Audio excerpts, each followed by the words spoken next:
Hoy, unsay ayo diha. Welcome back to my channel, Bisaya in Japan.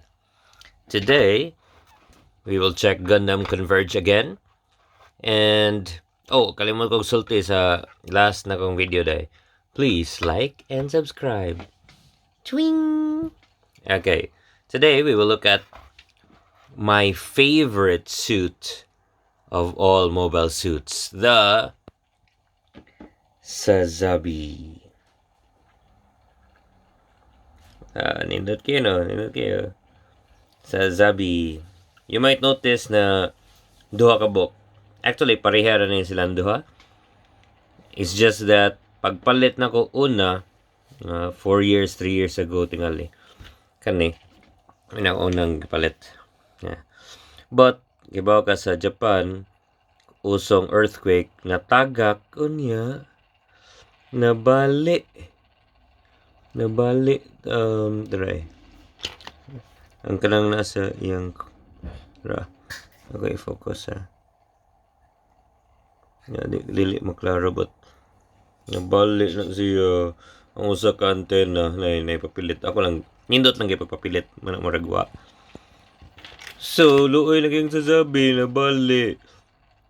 So di mo ko ganahan na damage akong butang. Mao na nagpalit ko ikaduha kana siya. So let's get down to the review. Same sa uban na ganang Converge, fully detailed.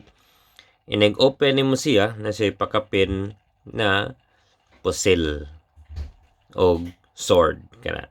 So muna na ilang duha ka weapons ki-attach. And then nice shield. So like this, naray. Money, shield and sword. Oh, sword pusil. Ang gibutang. Let's check the back. May backpack. Fuel tanks. Nindot yung detail eh. If you check, nindot yung detail. My favorite mobile suit of all. Ooh. Okay. And with the base, again, the Sazabi. They zoom tong para much more detail. Yung backpack. Abog gamay. Pasag dila. Yes. Oh? Wow. Detail sa pusil. Sunod ang katong gagunit sa sword. Batang. Muna kong first na Sazabi na bali lang yung usa ka antena.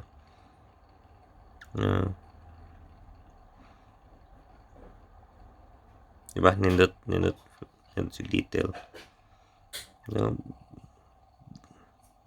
Dako mong glawas ganun sa Sazabi. Okay. Short video na ni number 2 for Gundam Converge na video. Bye-bye!